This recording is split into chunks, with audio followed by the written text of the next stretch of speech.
الله نور الله لا إله إلا الله ألف الله نور الله لا إله إلا الله ألف الله نور الله لا إله إلا الله ألف بسم الله الرحمن الرحيم الحمد لله رب العالمين والصلاة والسلام على أشرف الخلق أجمعين سيدنا محمد وعلى آله وأصحابه والتابعين ومن تبعهم بإحسان إلى يوم الدين. السلام عليكم. Chers frères, chères sœurs, nous allons aujourd'hui vous présenter un fait religieux extraordinaire relevant de la mission divine de la fin des temps qui sera conduite par le nommé Al-Imam al-Mahdi. Qui est Al-Imam al-Mahdi? D'abord, le terme Al-Mahdi signifie le bien guidé.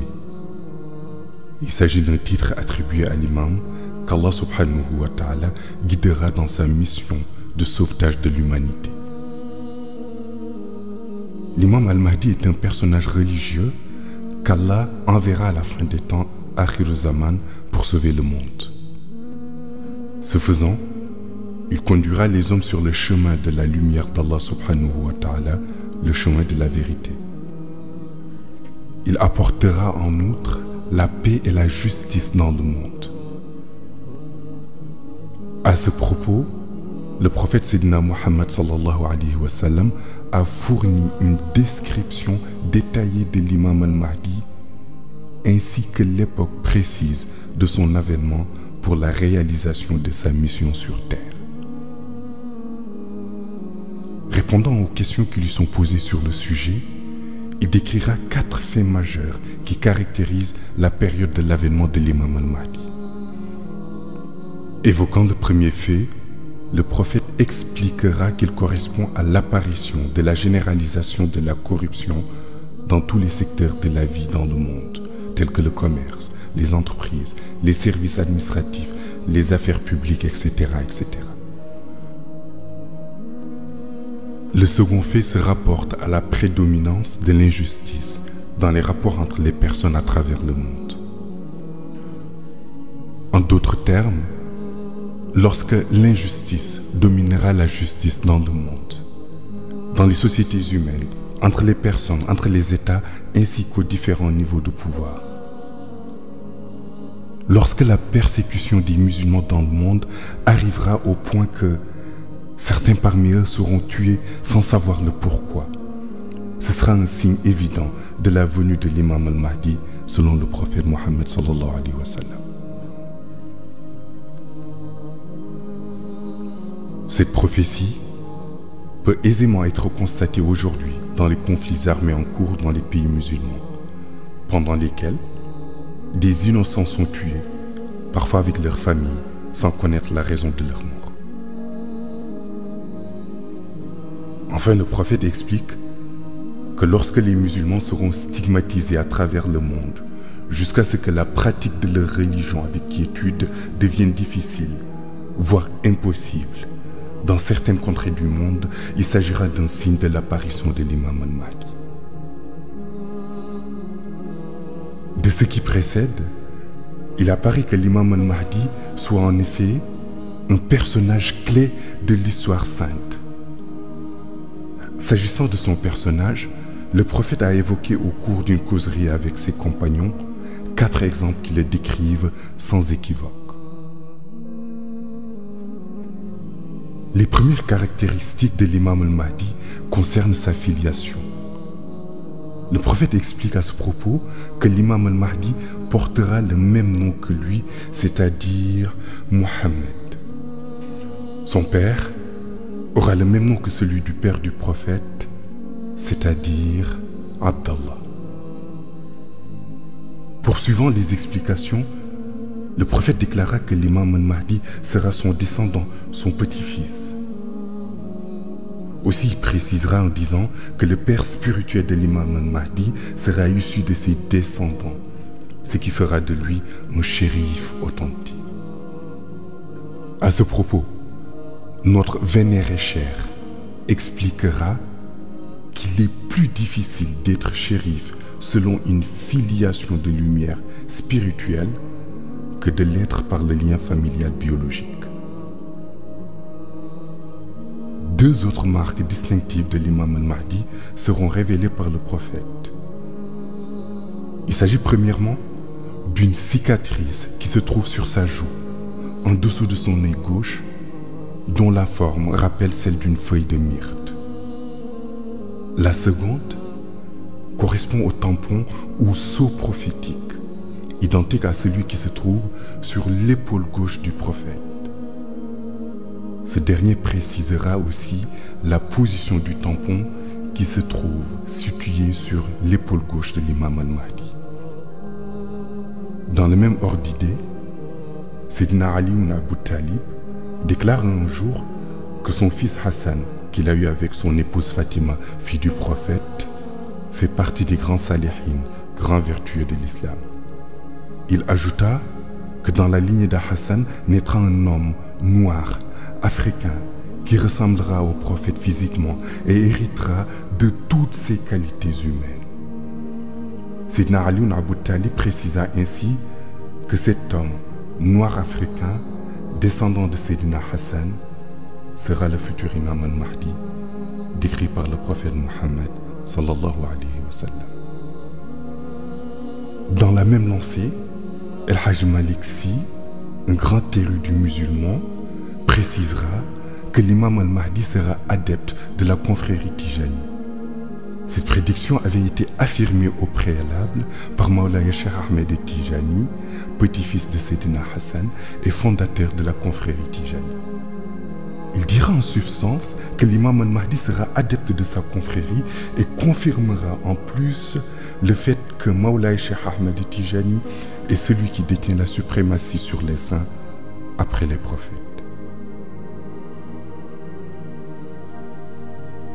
Aussi bien le fondateur de la confrérie Tijani que tous les autres savants musulmans ont par ailleurs confirmé le fait que l'imam al-Mahdi sera le calife de la confrérie Tijani et il recevra directement cette mission de calife par les soins de Mawlaya Cheikh Ahmed Tijani en personne. Cette transmission de la mission de calife de la confrérie Tijani à l'imam al-Mahdi se déroulera de façon identique à la transmission de la confrérie Tijani par le prophète Mohammed sallallahu alayhi wa sallam à Mawlaya Cheikh Ahmed Tijani.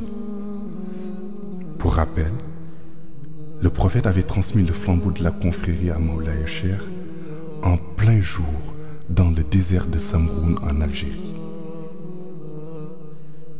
Concernant le côté mystique, il faut noter que la mission de l'imam al-Mahdi a été prédéterminée. Nous pouvons d'ores et déjà vous dire que c'est un noir originaire d'Afrique. La question qui se pose est alors de savoir comment peut-il être le descendant du prophète Mohammed alors qu'il est noir. Il est aussi bien le fils authentique de lumière du prophète que celui de Mawlaya Cheikh Ahmed Tijani. Ali ibn Abu Talib disait que la silsila, chaîne de transmission initiatique du Mahdi du côté Shahada, remonterait à Hassan. Si l'on suit la filiation de Mawlaya Cheikh, l'on constate qu'il est rattaché à Sayyidina Hassan. Le Mahdi a une particularité, car le prophète, en lui donnant la vie côté lumière, est son grand-père. Et Mawlaya Cheikh Ahmed Tijani, en lui donnant la vie dans les mêmes conditions, est considéré comme son père.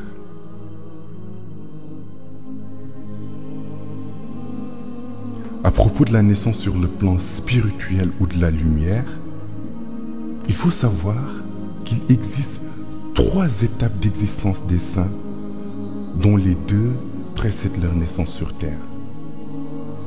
Le premier est l'étape Nourani, existence lumineuse.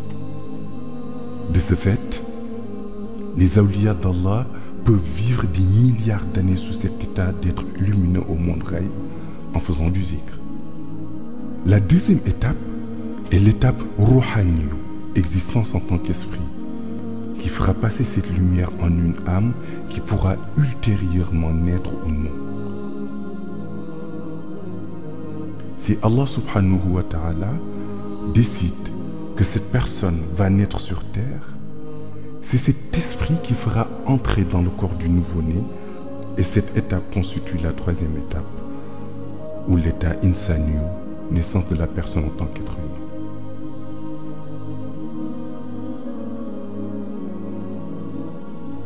Il est un shérif authentique, car c'est Mawlaï Cheikh Ahmed Tijani qui l'a engendré en tant que lumière au monde Ghaib, et il est son père spirituel.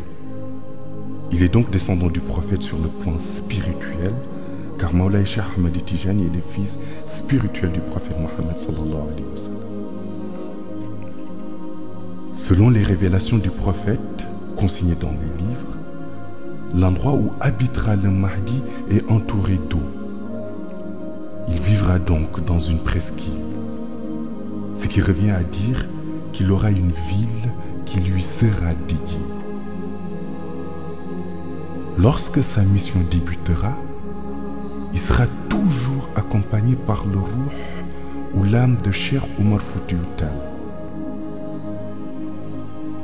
Au moment où il apparaîtra, c'est-à-dire au moment où le monde entier le reconnaîtra en tant qu'Al-Mahdi, il sera âgé de 40 ans, à l'instar du prophète Mohammed sallallahu alayhi wa sallam, lorsqu'il a débuté sa mission. À 45 ans, il dominera la majeure partie du monde musulman, à l'exception d'une infime partie. Tout au long de sa mission, il confirmera la position de Mawlaï Cheikh Ahmed Tijani en tant que Khatmiya et Katmiya du prophète. Il sera l'imam de son temps. Il récupérera l'ensemble des touruq encore vivantes dans le monde soufi pour les mettre au service de l'unique tariqa qui dirigera et confirmera aussi sa suprématie vis-à-vis des autres. Il s'appellera Mohammed. Son père dans le monde Shahada portera le même nom que celui du père du prophète qui est Abdallah. Il sera adepte de la tariqa Tijani.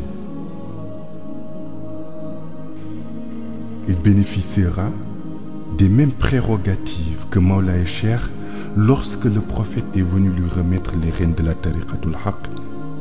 Ce qui veut dire que l'imam Mahdi recevra le werd de Tijani de la main de Mawlaï Cheikh sans aucun intermédiaire. Il aura une cicatrice qui ressemble à une feuille de myrte sur la partie gauche de son visage, en haut des pommettes, presque à la hauteur de son nez gauche. Sur son épaule gauche, à l'instar du prophète, sera apposé le sceau de la prophétie. L'imam al-Mahdi est-il un prophète? Non, il n'en est pas un. Il peut être considéré comme un qutb, grand pôle, car c'est le ruh ou l'âme de Khaous qui a été introduit dans la personnalité du qutb. Al-Mahdi en personne est un qutb, dans le corps duquel Allah subhanahu wa ta'ala a inséré la lumière de Khaous, qui est le titre de Al-Mahdi. De ce fait, l'appellation Al-Mahdi est en réalité un titre, et il signifie le bien guidé. Qui donc guide le Mahdi? C'est le Wahyu. Explication.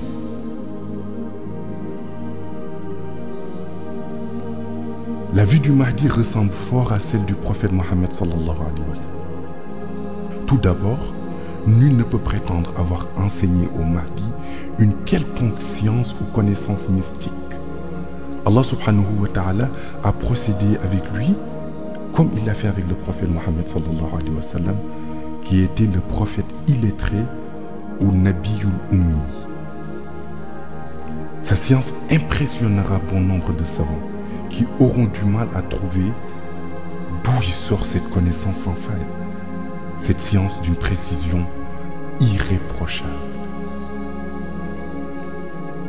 Le prophète avait prédit que ceux qui allaient le contredire dans ses enseignements seraient les savants versés dans la connaissance livresque. Quand on lui demandait comment cela pouvait être possible, le prophète leur a répondu que Allah subhanahu wa ta'ala lui a confié une science jamais révélée. Tous les codes cachés de Shari'atul Muhammadiyya lui ont été dévoilés. Tout ce qui n'a pas été dit dans la haqiqa, c'est-à-dire les codes des réalités pures et vraies, ont été mis à sa disposition dans le cadre de sa mission. C'est à partir de la source de connaissances appelée Ilmul Ladani que l'imam al-Mahdi puisera ses ressources pour véhiculer son message afin de mener à bien sa mission. Sa mission sera semblable à celle des prophètes. Il est en permanence en connexion avec Allah qui l'inspire dans ses actes. Ce phénomène est encore appelé Wahyu.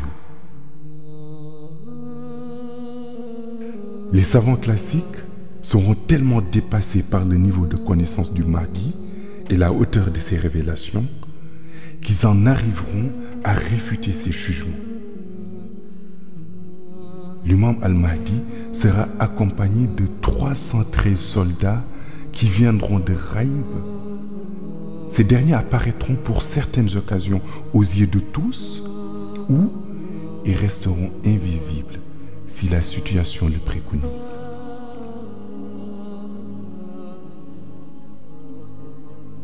Certains pensent que l'imam al-Mahdi sera un cavalier sur son cheval, prêt à livrer des guerres. Ils se trompent, car le Mahdi ne livrera aucune guerre.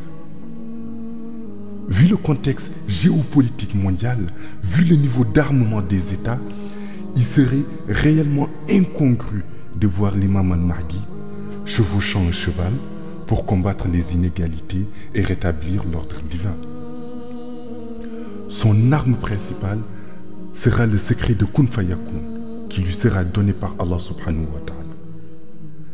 Ce secret lui permettra de gouverner le monde. Grâce à cela, il neutralisera les armes les plus puissantes, bombardiers furtifs, drones, satellites, armes nucléaires, détenues aujourd'hui par les grandes puissances. Une de ses missions les plus importantes sera la conquête de la Mecque. Il deviendra le roi de ce pays. Il y siégera pendant 7 ans en tant qu'Amirul Mu'minin.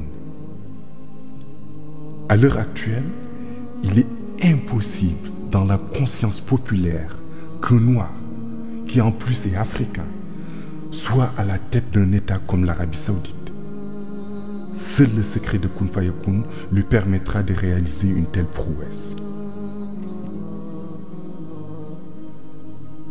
L'imam al-Mahdi aura la capacité de se métamorphoser. Il peut prendre l'apparence d'un arabe et revenir à son état naturel selon sa volonté.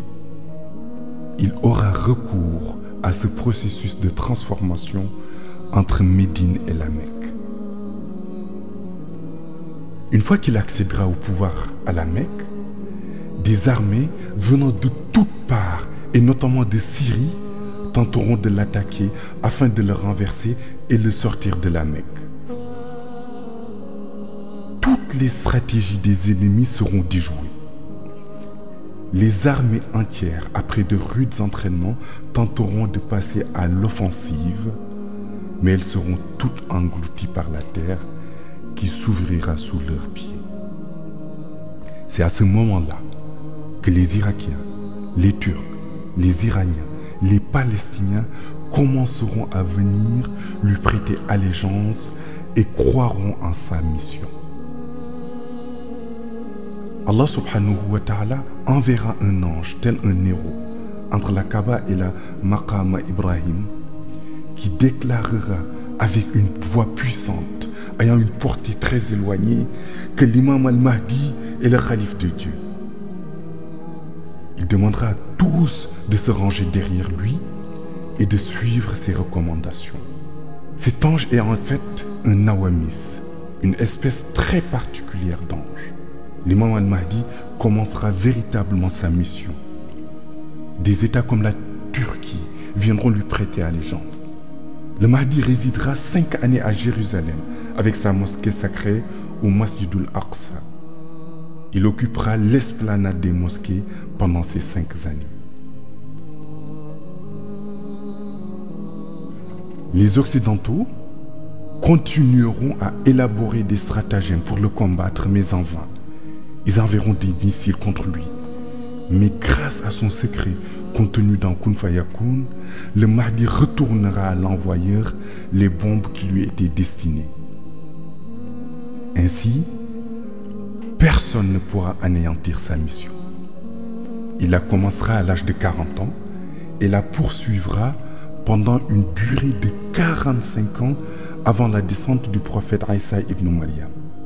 Le prophète Isa ibn Maryam, celui-ci descendra un matin à l'heure de la prière de Fajr dans la Zawiya où se trouvera l'imam al-Mahdi pour diriger la prière. À l'arrivée du prophète Isa, l'imam al-Mahdi va reculer pour lui céder la place afin qu'il dirige la prière. Le prophète Isa, alayhi salam, déclinera cette offre et choisira de se placer derrière lui pour ouvrir la prière.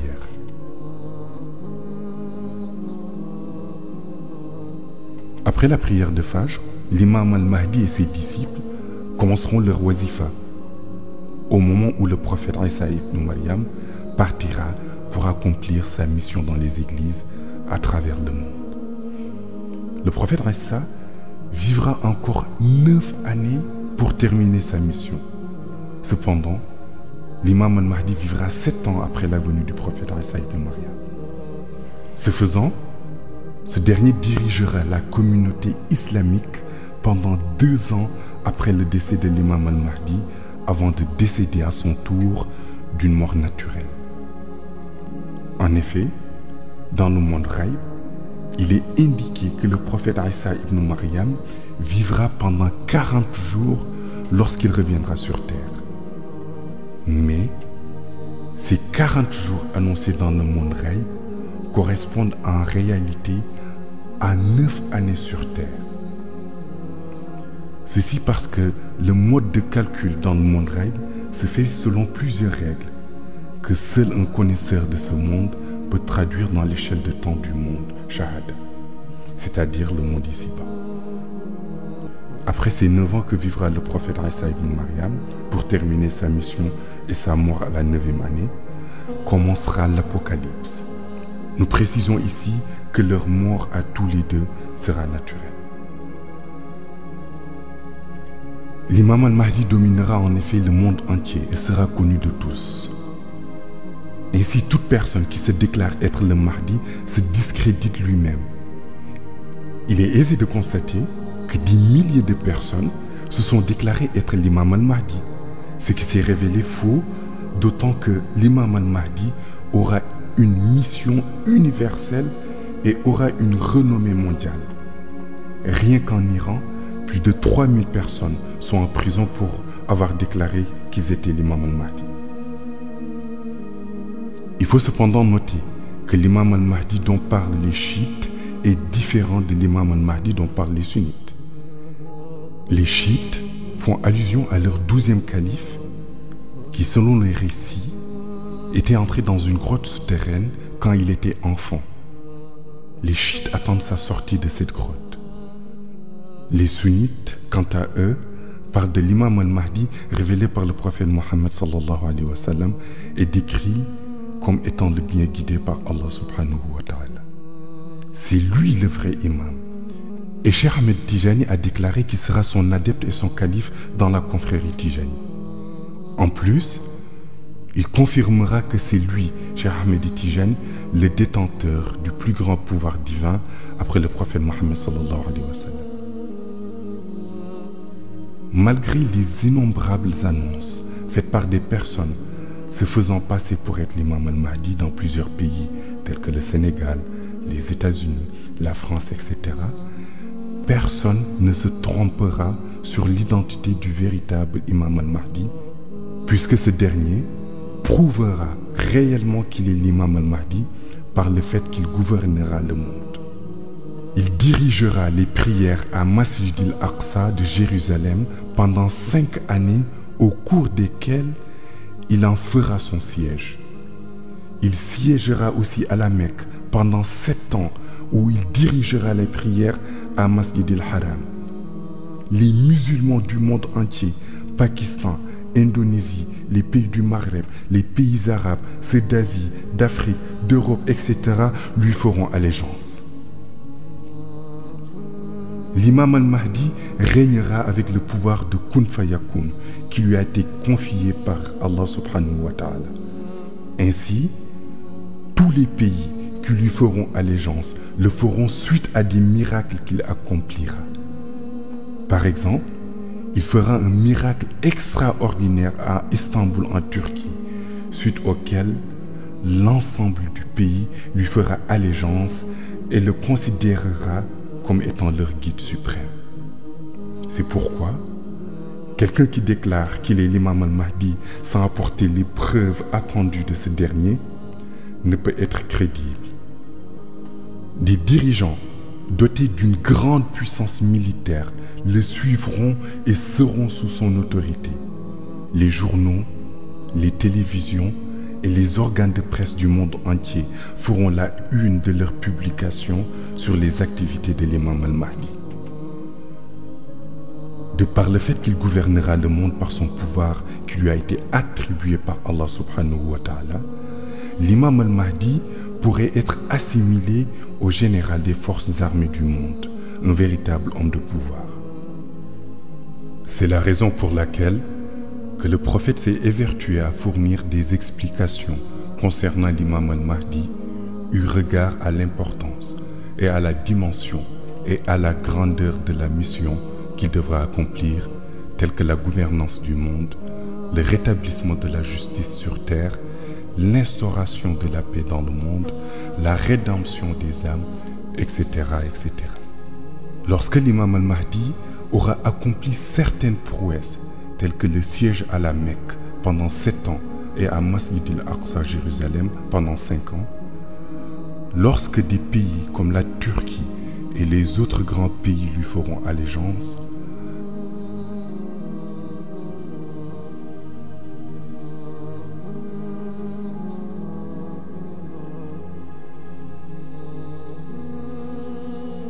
alors Masih Dajjal va commencer à s'agiter pour contrer sa mission. Dajjal sera un homme d'État, premier ministre d'un pays d'une très grande puissance militaire et nucléaire. En plus, Dajjal sera détenteur d'un pouvoir qui ressemble à celui de l'imam al-Mahdi qu'Allah va lui attribuer. Cependant, le pouvoir de l'imam al-Mahdi sera supérieur à celui de Dajjal. Ainsi, Dajjal aura le pouvoir de tuer une personne et de le ressusciter, et il le fera en public pour montrer son pouvoir et impressionner les gens. En qualité de premier ministre et chef des armées de son pays, il aura sa mallette à code nucléaire, mais son pouvoir lui permettra de déclencher des tirs sans utiliser sa mallette, mais en utilisant son seul pouvoir. Dajjal sera aussi capable de neutraliser n'importe quelle arme. Avec son pouvoir et sa puissance militaire, il va s'engager dans une guerre à la fois psychologique et militaire contre l'imam al-Mahdi. Chaque fois que l'imam al-Mahdi sortira un pouvoir, Dajjal sortira à son tour un pouvoir similaire pour le contrer. Il parviendra d'ailleurs à détourner certains adeptes de l'imam al-Mahdi parce que soit ils ont peur de lui, soit ils sont impressionnés par son pouvoir. Certains iront jusqu'à le considérer comme étant le prophète Isa ibn Maryam alayhi salam, surtout à cause de la situation géographique de son pays qu'il dirige. Obnubilé par son pouvoir, Dajjal annoncera qu'il est lui-même Dieu. Lorsque Dajjal commencera à véritablement perturber la mission de l'imam al-Mahdi, Allah subhanahu wa ta'ala enverra le prophète Isa ibn Maryam qui descendra à l'heure de la prière du Fajr. Cet événement coïncidera avec la 45e année de la mission de l'imam al-Mahdi.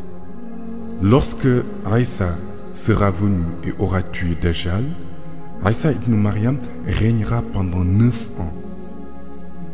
Il passera les 7 premières années en compagnie de l'imam al-Mahdi, au cours desquelles régneront la paix et l'opulence sur toute la terre.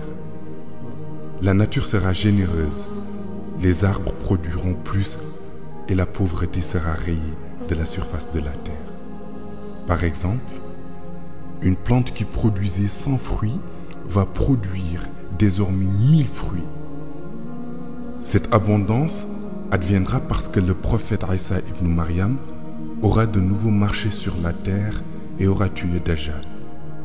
Ce sera une période de stabilité généralisée dans le monde, sous la direction de l'imam al-Mahdi pendant 7 ans. À la 7e année, l'imam al-Mahdi décédera et Isa ibn Maryam poursuivra la mission pendant 2 années encore pour décéder à son tour, et ça sera le début de l'Apocalypse. Tous les éléments qui étaient mécontents vont se déchaîner, tels que les vents violents, les mers qui vont quitter leur lit pour occasionner des destructions sur la terre. Le feu fera également sa part de destruction, ainsi que d'autres fléaux qui vont assaillir la terre. Dans cet avènement de l'imam al-Mahdi, les enseignements du prophète Mohammed sallallahu alayhi wa sallam ne peuvent passer inaperçus. Il disait en l'occurrence que l'imam al-Mahdi sera chauve, au visage lumineux. Il disait qu'il sera un jeune d'une beauté exemplaire, à l'image de la beauté du prophète Yusuf alayhi salam. Dans le même ordre d'idées, Maulana Cheikh Ahmad Tijani, enseignant à notre vénéré Seydou Mohamed El-Cheikh les connaissances relatives à l'imam al-Mahdi et à sa mission. Il disait en somme, l'imam al-Mahdi est mon fils, ce qui a fait penser à beaucoup de gens qui ne pouvaient être qu'un arabe, alors que la filiation dont fait allusion Maulana Cheikh Ahmad Tijani est une filiation de lumière. En d'autres termes, l'imam al-Mahdi est son fils spirituel. Aussi, l'idée qu'un noir puisse siéger à la Mecque est difficilement admissible, vu la manière dont les noirs sont sous-estimés dans le monde arabe. Cependant, Allah subhanahu wa ta'ala avait déjà donné à l'imam al-Mahdi le degré spirituel nécessaire pour lui permettre de réaliser sa mission, quelle que soit la couleur de sa peau. Enfin, comme cela a été écrit par plusieurs savants musulmans, le prophète Mohammed sallallahu alayhi wa sallam avait prédit la naissance de l'imam al-Mahdi vers l'an 1400 de l'ère musulmane. Et il commencera sa mission quand il aura 40 ans. Voilà l'histoire de l'imam al-Mahdi. Et il semble qu'il ne sert à rien de déclarer tout azimut que tel ou tel est l'imam al-Mahdi, puisqu'il se fera lui-même connaître par des preuves évidentes qu'il devra accomplir à travers le monde dans le cadre de sa mission universelle. Ce récit est tiré des enseignements de notre honorable cher Khutb al-Akhtab al-Kabir, Maulay Seydou Mohamed El-Cheikh. Assalamu alaikum wa rahmatullahi ta'ala wa barakatuh.